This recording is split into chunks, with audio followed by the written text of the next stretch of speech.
নমস্কার বন্ধুরা, travel with Milton channel সবাইকে স্বাগত। আজকের ডেস্টিনেশন মায়াপুর ইসকন টেম্পল। তো চলো যাই, কিছু করে দেখাই। ওয়েদার মেঘলা, অথচ বাড়িতে বসে থাকতে একটুও মন চায় না। তো যাই, কোথা থেকে ঘুরে আসি। কোথায় যাব আগে থেকে কিছু প্ল্যানিং ছিল না, তো মাথায় এলো হঠাৎ করে বাইক নিয়ে মায়াপুর ইসকন টেম্পল যাব। যাওয়ার পথে বাবাকে চায়ের দোকানে দেখতে পেয়ে আমরা দাঁড়িয়ে বাবাকে প্রথমে না বলে গেলে সারাটা দিন ওখানে কাটাবো, তো টেনশন করবে। তো বাবাকে বলে আমরা রওনা দিলাম। তো আপনারা সামনেই দেখতে পাচ্ছেন যে রোডটি, এটি হচ্ছে আসাম রোড, যেটা আপনার গুগল ম্যাপে কালনা কাটোয়া রোড বলে উল্লেখ পাবেন। ইসকন টেম্পল বহুবার যাওয়া হয়েছে, কিন্তু বাইক নিয়ে কোনোদিন যাওয়া হয়নি। ইচ্ছে ছিল বহুদিন ধরে বাইক নিয়ে যাব, তো আজকে ছুটির দিনে সেটাই প্ল্যানিং হলো। প্রথমে বলে রাখি, যারা কলকাতা দিক থেকে আসবেন বাইকে করে, তারা দিল্লি রোড হয়ে মগরাতে, যেটা আসাম রোড নামে পরিচিত, সেখানে কানেক্ট হয়। তো আসাম রোডে আপনারা উঠে সোজা এই রাস্তা ধরে আসতে হবে আপনাদের। আমরা বাস সাইডে মেমারি রোড ফেলে সোজা এগিয়ে যাব। যারা মেমারি সাইড থেকে আসবেন তারা এই রোড ধরে এসে আসাম রোডে উঠতে পারেন। ইসকন টেম্পল অল ওভার ওয়ার্ল্ডে খুব ফেমাস। বহু ভক্তবৃন্দ দূর দূরান্ত থেকে ঠাকুরের দর্শন পেতে এখানে ছুটে আসেন। যারা ট্রেন পথে যাত্রা করতে চান, যারা হাওড়া থেকে এখানে আসবেন, তারা হাওড়া কাটোয়া লোকাল ধরতে হবে, যেটা কিনা নবদ্বীপ অথবা বিষ্ণুপ্রিয়াতে আপনাদের নামতে হবে। আমি রেফার করব বিষ্ণুপ্রিয়াতে নামবেন আপনারা। বিষ্ণুপ্রিয়া থেকে লঞ্চঘাট খুবই কাছে হয়।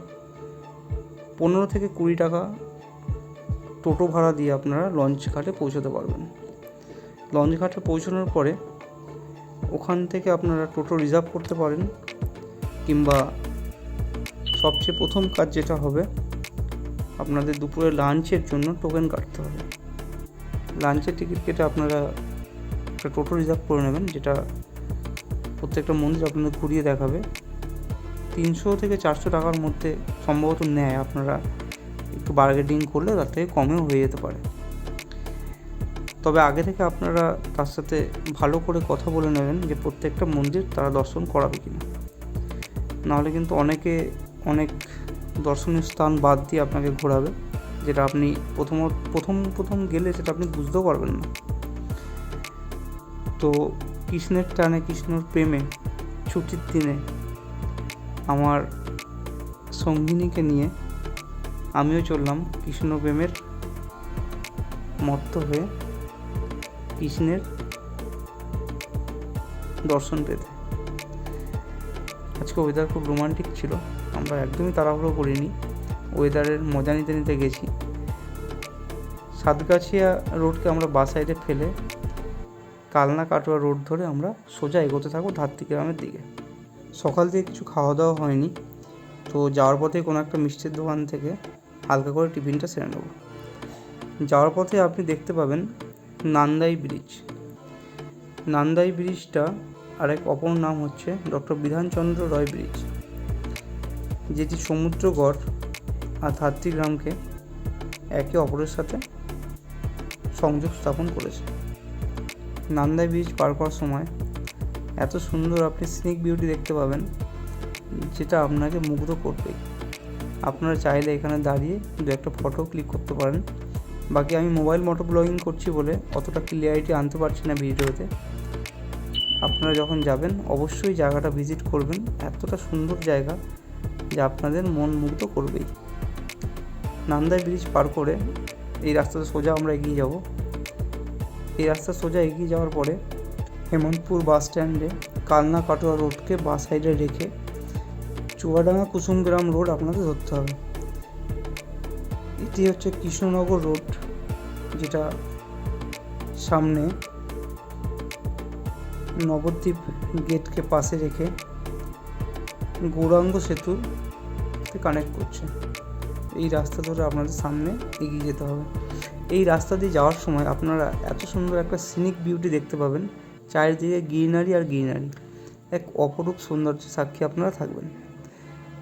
নেচারকে উপভোগ করতে গেলে আপনাদের বাড়ি থেকে বেরোতেই হবে, কারণ প্রত্যেকটা মুহূর্ত, প্রত্যেকটা সময় আপনার লাইফ থেকে যেটা মাইনাস হয়ে যাবে সেটা কিন্তু আর ফিরে আসবে না। তো সময়কে কাজে লাগাতে শিখুন, ঘুরতে শিখুন। ঘুরলে বহু কিছু জানা যায়। আমরা একটা ঘরের মধ্যে সীমাবদ্ধ থেকে পরিবেশকে উপভোগ করতে পারবো না। তো বেরোতে হবে, জানতে হবে, শিখতে হবে, বুঝতে হবে, নেচারকে উপভোগ করতে হবে। কথায় কথায় আমরা গৌরাঙ্গ সেতুর ওপর চলে এলাম। এই সেতুটি অদ্ভুত এক সৌন্দর্যের সাক্ষী। উপরে খোলা আকাশ আর নিচে গঙ্গা। আর খানিকটা এগোলেই আপনারা বাঁ সাইডে দেখতে পাবেন সেই ইসকন টেম্পল। ফোনে আমি বুঝতে পারছি ফোনে অতটা আসছে না, বাকি আপনারা দেখতে পাবেন। আর ফোনে মোটো ব্লগিং আমি আমার 100% চেষ্টা করছি যতটা হয়। আর আমিও এতে অভ্যস্ত নয়, আমিও ভিডিও নতুন করছি, আমাকেও একটু টাইম লাগবে ব্যাপারটা সড়গড় করতে। মায়াপুর যেতে গেলে যে ফেরিটা পার করে এদিক থেকে, ওটা কত দূর পড়বে? এটা দিয়ে চলে যাবো, এখান থেকে ফেরি পার হবে, তাই তো? বাইক নিয়েই পার হয়ে যাবে তো? বাইক নিয়ে আর একটা হচ্ছে সোজা গিয়ে যাওয়া যেতে পারে, ওটা অনেকটা ঘোরা হবে।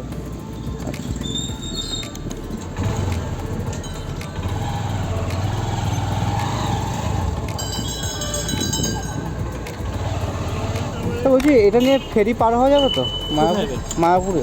মায়াপুর একদম 100 যা। এটা সোজা, আর একটা হচ্ছে রাস্তা ঘুরে যেতে হবে অনেকটা। এটা ফেরি পার হয় বাইক এটা যাবেন তারণীপুর ঘাট দিয়ে। তারণীপুর ঘাট? হ্যাঁ, বলবেন তারণীপুর ঘাট কোনটা যাবে। আচ্ছা, ঠিক আছে, ঠিক মোড়ের আছে। মাথায় স্কুলের মোড়ের মাথায় জিজ্ঞাসা করবেন, দেখে যাবে। তারণীপুর ঘাট, হ্যাঁ, এটা ভিডিও অফিসের পাশ দিয়ে। আচ্ছা ঠিক আছে, হ্যাঁ, থ্যাংক ইউ।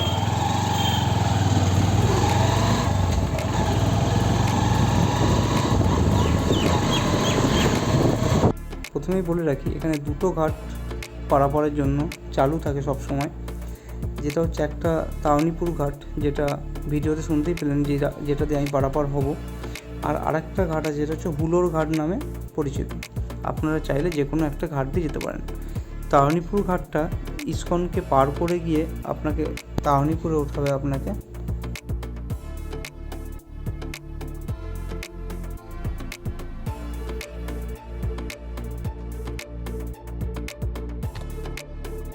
আমি আমার জীবনে এই প্রথম বাইক নিয়ে এভাবে পারাপার করবো নৌকোতে। তো এখানে দেখলাম অনেকে টোটো নিয়েও পারাপার হচ্ছে, মোটর ভ্যানও পারাপার হতে দেখলাম, আর বাকি বাইক তো সচরাচর চোখে পড়লই। এখানে পৌঁছানোর পর একটা নেচারের একটা অদ্ভুত সৌন্দর্য সাক্ষী হইলাম।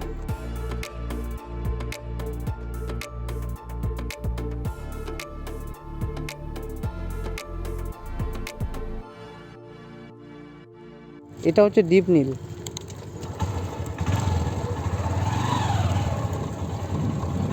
টিকিট কাটতে হবে নাকি? বলছি এই টিকিটটা কি ওপারে গিয়ে কাটতে? হ্যাঁ, পয়সা টিকিট। আচ্ছা, ডাইরেক্ট পয়সা নিয়ে নেবে? কিছু খাবে নাকি? হবে আমলা মাখা? আমলা মাখা কত করে? আমরা 10 টাকা। একটা দাম ওটা কেটে ঝপাঝপ দিয়ে দাও না একটা। ওর খালি হতে হতে আমরা ঠিক নিয়ে নেবো। তুমি নাও, নেমে হাতে নাও। ঝাল হবে দাদা? হ্যাঁ দাও, এই না এই টাকাটা দাও, আমি বাইকটা সাইড করি। পৌঁছতে আমাদের অনেকটা লেট হয়ে যাওয়ায় তো আমরা প্ল্যান করলাম যে আমাদের লাঞ্চের টিকিটটা আমরা আগেই সংগ্রহ করে নেব। লাঞ্চের টিকিট সংগ্রহ করার পর বাকি আমরা হাতে কিছুটা টাইম পেয়ে যাব, সেই টাইমে আমরা বিভিন্ন টেম্পেলগুলো দর্শন করে নেব। তো লাঞ্চের টিকিট কেটে আমরা প্রথমে যাই শ্রী জগন্নাথ মন্দির দর্শন করতে। অভয় চরণাবিন্দ ভক্তি বেদান্ত স্বামী প্রভুপাদর দর্শন করে আমরা খুবই মুগ্ধ। একটা কথা আপনাদের বলে রাখি, টিকিট কাটার ব্যাপারটা যেটা একটু ক্লিয়ার করি। টিকিটটা আপনাদের প্রথমেই সংগ্রহ করে নেওয়া উচিত, কারণ ওখানে 12:30 1টার পর আর কিন্তু লাঞ্চের টিকিট পাওয়া যায় না। কারণ প্রথম লাঞ্চের টাইম কিন্তু 1টা থেকেই লাঞ্চ চালু হয়ে যায়। তো আমিও বলবো আপনারা টিকিটটা কেটে নিন, টিকিটটা কেটে নিয়ে তারপর বাকি আপনারা মন্দির দর্শন করুন। আমরা জগন্নাথ মন্দির দর্শন করে চলে এলাম শ্যামকুণ্ডে। শ্যামকুণ্ডের পাড়ে বসে বেশ সুন্দর একটা টাইম কাটলাম, খুবই শান্ত পরিবেশ। আপনারা যাবেন অবশ্যই দেখতে পাবেন। আমরা ওখানে কখন যে টাইম গড়াতে গড়াতে 1:40 হয়ে গেছে, বুঝতে পারিনি, কারণ 2টো পর্যন্ত লাঞ্চের টাইম ছিল। 2টোর মধ্যে ওখানে ঢুকতে হবে বলে আমরা ওখান থেকে বেরিয়ে আসি। আপনারা যাওয়ার পথে ওখানে যদি আপনাদের হাতে টাইম থাকে মহাপ্রভুর জন্মস্থান দর্শন করে যেতে পারেন। এরপর আপনার শ্রী সন্ত গোস্বামীর গৌরী মঠ দর্শন সেরে আপনারা হাতে টাইম পেলে অবশ্যই ওটা দর্শন করে যাবেন। এই জায়গাটা আপনি একবার জাস্ট দেখুন, আপনারা জাস্ট দেখুন একবার যে কত সুন্দর ইসকন টেম্পল আপনাদের সামনে। আমি এই জায়গাটায় গিয়ে আমার এতটা ভালো লেগেছে যে এক অদ্ভুত একটা সৃষ্টি। কৃষ্ণপ্রেম, এখানে গেলে আপনার কৃষ্ণর প্রেমে আপনি পড়বেনই। তো জায়গাটা উপভোগ করতে করতে আমরা গেলাম লাঞ্চের দিকে। আর গাড়ি পার্কিংয়ের ব্যাপারটা একটু বলে রাখি। গাড়ি পার্কিং আমরা ইসকনের মধ্যেই আমরা গাড়ি পার্কিং করি। প্রথমে বুঝতে পারিনি, আমি ভেবেছি প্রথমে হয়তো ফ্রিতে গাড়ি পার্কিং করতে দেয়, তো প্রথমে এখানে গাড়ি পার্কিং করি, বাকি যাওয়ার সময় বুঝতে পারি যে ওখান থেকে 30 টাকা কিন্তু পার্কিং চার্জ ওরা নেবে। এবার বাকি বাইরে গাড়ি রাখলে হয়তো কিছু টাকা কম নেবে, সেখানে হয়তো 20 টাকা নিল, কিন্তু এখানে গাড়ি রাখলে আপনাকে 30 টাকা আপনাকে দিতে হবে।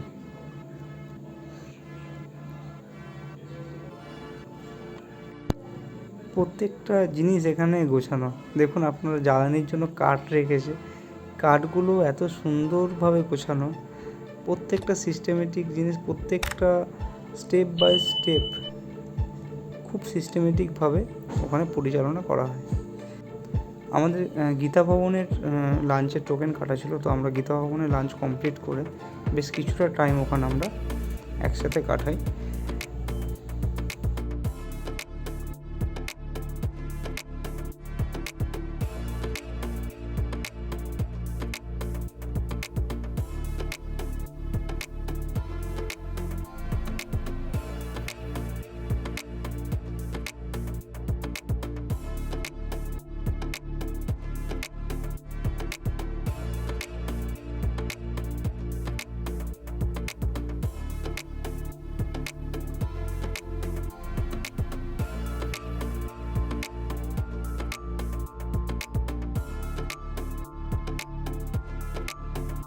কিছুটা টাইম একসাথে কাটানোর পর কয়েকটা ফটো ক্লিক করে তো আমরা বেশ একটা রোমান্টিক একটা টাইম একসাথে কাটালাম।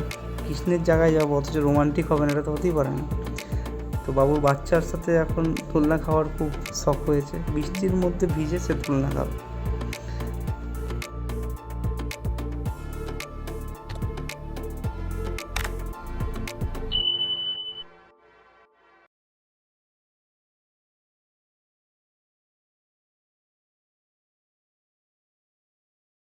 সারাদিন একটা সুন্দর টাইম একসাথে কাটিয়ে কিছুটা কৃষ্ণপ্রেমে মত্ত হয়ে এবার আমাদের বাড়ি ফেরার পালা।